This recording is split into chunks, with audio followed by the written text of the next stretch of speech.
If you want to name a list of some mysterious and scary places in the world, the Vatican is definitely our first choice. This small country, which is the center of the most sacred religious places in the world, has hidden dark secrets in its heart. Let's take a look at the secrets hidden in the Vatican. One of the strongest events that happened in the Vatican, and we ordinary people know about it, in January in 897, Pope Stephen VI ordered that the corpse ex-Pope Formosus was exhumed and brought to the Papal Court for trial. The ex-Pope had been dead for several months, but still his almost disintegrated body was taken out of the coffin, dressed and tied to the Pope's throne until he died. Even a deacon was appointed to answer the court instead of the body. Stephen VI shouted at the body and accused them of lying and debating and abusing his position in doing things against the laws of Sharia. Finally, the ex-pope in this strange court, he was found guilty and guilty. It is claimed that the clothes of the body were removed from the body and Stephen cut off 3 fingers of his right hand as a punishment, and the body was thrown into the river. In the following, all the laws and orders of Formosus are invalid, and Stephen, as a new pope, would take the throne from the former pope and sits on a throne. But sometime later, Pope 76 is also deposed and executed. It is clear that being a pope in the Middle Age was not a job with high security, and they were remotely crazy people who were more involved in politics than being religious and were mostly cursed at a young age. For example, Stephen VI's successor was Pope Romanus, who lasted almost 22 days before being killed, and her successor Theodore II was Pope for 2 weeks until she was executed.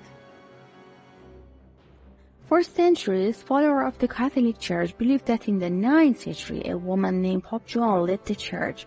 John, who was interested in studying religious sciences, went to the monastery with her fiancé, and there so surprisingly, she reached a higher position and is elected as a pope. On the time no one suspects, her honor she becomes pregnant and gives birth in one of the church ceremonies. With the birth of the child, her secret is revealed and she is finally sentenced to death.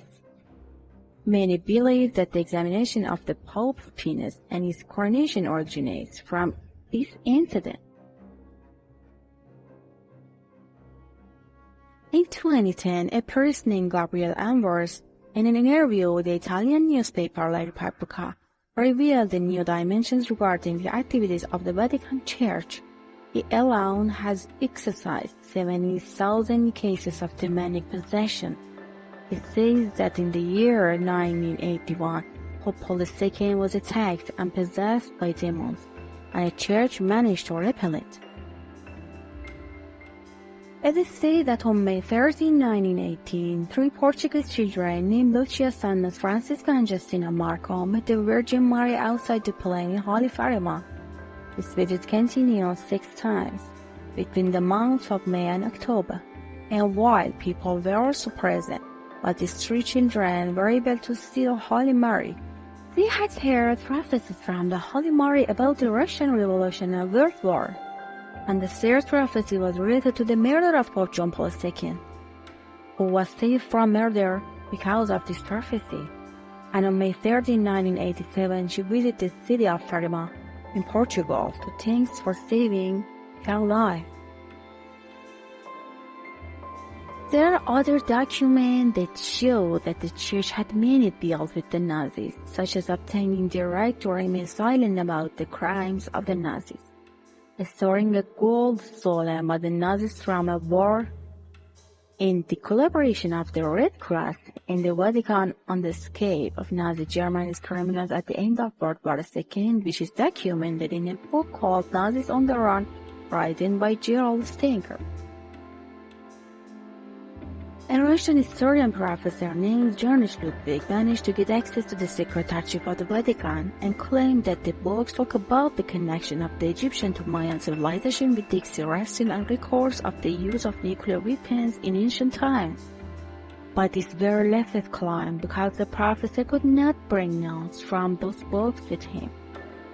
Now the question arises as to how the Sumerians, who were hunters, were able to build those magnificent structures in the 4th millennium BC. Extraterrestrials may have held them, and the documents may have been in the hands of the Vatican only. Thank you for being with us in this video. Don't miss our next surprise.